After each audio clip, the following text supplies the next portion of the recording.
Seja em filmes épicos ou nos videogames, o fascínio pelas armas medievais é uma coisa, né? A gente adora ver os heróis com espadas lendárias e tudo mais. Mas o que realmente fazia uma arma ser boa no meio do caos de um campo de batalha? Ou num cerco a um castelo? Pois é, a resposta é bem mais complexa e, olha, muito mais fascinante do que a ficção costuma mostrar.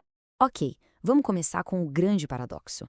É praticamente um consenso entre historiadores e entusiastas. Numa formação de batalha, a lança tem uma vantagem absurda por causa do alcance e do poder de impacto. Então, por que é a espada que captura a nossa imaginação?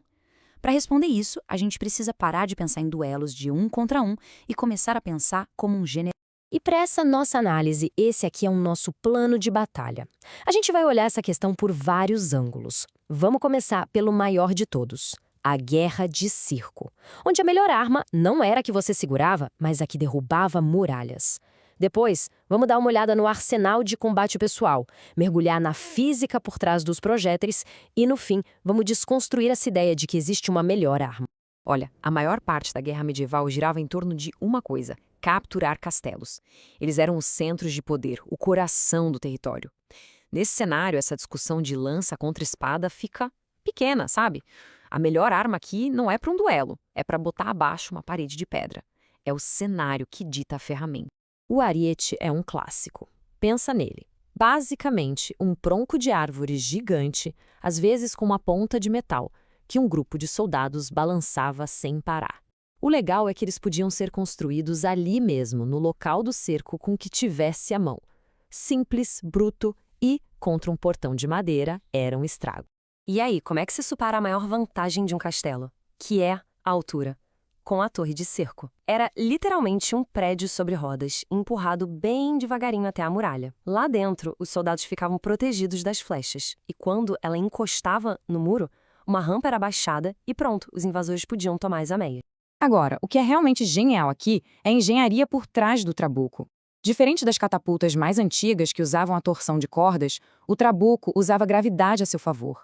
Um contrapeso gigantesco de um lado do braço simplesmente arremessava um projétil do outro com uma força devastadora. Foi uma arma que tornou os projetos de castelos mais antigos completamente obsoletos. E isso aqui mostra de um jeito fantástico como um cerco era um processo metódico, calculado e de altíssimo risco. A torre era construída, empurrada sob uma chuva de flechas e pedras, e só então o ataque de verdade começava. Exigia uma coordenação absurda e, claro, era um alvo gigante para a artilharia dos defensores. Certo, vamos sair um pouco desses cercos gigantes e voltar para o combate mano a mano. Para a gente conseguir analisar armas diferentes, vamos pegar um conceito emprestado dos games, uma tier list, uma lista de classificação, para ver como elas se saem em critérios diferentes. Olha só essa nossa lista. A Claymore, essa espada longa, tá lá no topo, na categoria S. Por quê? Versatilidade incrível e uma ótima proteção para a mão. Logo abaixo, no Tier a lança, a rainha do alcance e do combate em formação, sem dúvida. A massa, no Tier B, é a resposta para armaduras pesadas, simples de usar e não precisa afiar. E lá no C, o broquel, que é mais um acessório do que uma arma de fato. O ponto principal aqui é claro: cada arma resolve um problema específico. Não existe uma melhor em tudo, só trocas e compensações. E para a gente entender por que a lança já está tão bem classificada, olha essa citação. Ela mostra que a força da lança não é só no um contra um, é na formação. Pensa assim, enquanto um espadachim na primeira fila está lutando, 2 ou até 3 fileiras de lanceiros atrás dele também podem usar suas armas. Isso cria um verdadeiro muro de pontas de aço, quase impossível de atravessar. Sabe, nem toda arma de haste é igual. De um lado, a gente tem a alabarda, uma arma militar profissional pensada para a guerra. Ela combina a ponta de uma lança, a lâmina de um machado e um gancho. Do outro lado, o podão, que é, na essência, uma ferramenta de agricultura que foi adaptada para o combate. É tipo o primo pobre da alabarda, mais rústico e geralmente menos eficaz. Beleza, agora vamos mergulhar um pouco mais fundo. Para entender o poder de uma arma de projétil de verdade, a gente precisa olhar para a física. Um arco não é só um pedaço de madeira torto, não. É uma máquina complexa, projetada para armazenar e liberar energia de forma eficiente. O arco composto asiático é simplesmente uma obra-prima da engenharia. Ele usa materiais diferentes para lidar com tipos diferentes de estresse físico.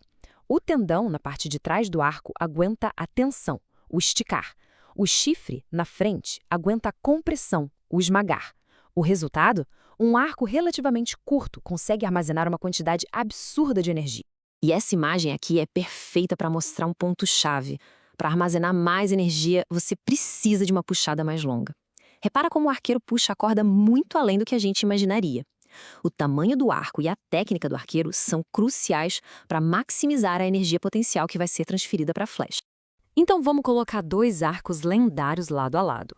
O arco composto da Ásia Central era mais curto, feito desses vários materiais, super eficiente em termos de energia, mas tinha um ponto fraco: era muito vulnerável à umidade.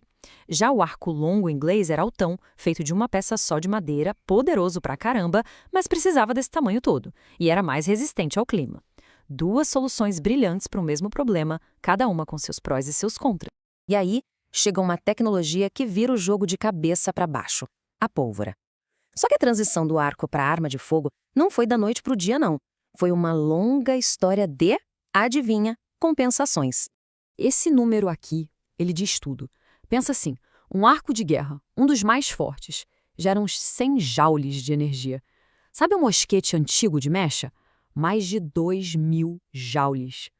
Essa diferença de magnitude de energia simplesmente tornou as armaduras de placas inúteis. Não tinha mais o que fazer. Então, peraí, se a arma de fogo era tão mais potente, por que o arco não desapareceu de uma hora para outra? Bom, a cadência de tiro de um arqueiro treinado era muito, mas muito maior. A precisão também podia ser melhor, mas o ponto-chave, o que decidiu a parada, foi o treinamento. Levava anos para treinar um bom arqueiro de guerra. Para treinar um mosqueteiro? Muito menos tempo. As armas de fogo venceram não só pelo poder, mas porque permitiram que exércitos enormes fossem formados rapidamente. E tudo isso nos traz de volta para nossa pergunta lá do começo. Depois de olhar para cercos, duelos, física e tecnologia, a gente pode finalmente encarar de frente o mito da melhor arma. E a grande verdade é essa: não existe uma resposta simples. A melhor arma depende totalmente da situação. O trabuco é a melhor arma para derrubar uma muralha, mas é inútil numa briga de corredor. A lança é a melhor arma para uma linha de infantaria, mas a espada pode ser muito superior num combate apertado, dentro de uma brecha na muralha. E, para a gente fechar, fica uma última reflexão. E se a gente tiver feito a pergunta errada o tempo todo? Talvez a questão nunca tenha sido sobre qual arma é a melhor para o indivíduo. Talvez a arma verdadeiramente melhor seja aquela que uma nação inteira consegue produzir em massa, que consegue treinar seus soldados rapidamente para usar e que pode ser facilmente abastecida no campo de batalha. No fim das contas, não é uma questão de heroísmo, é uma questão de logística.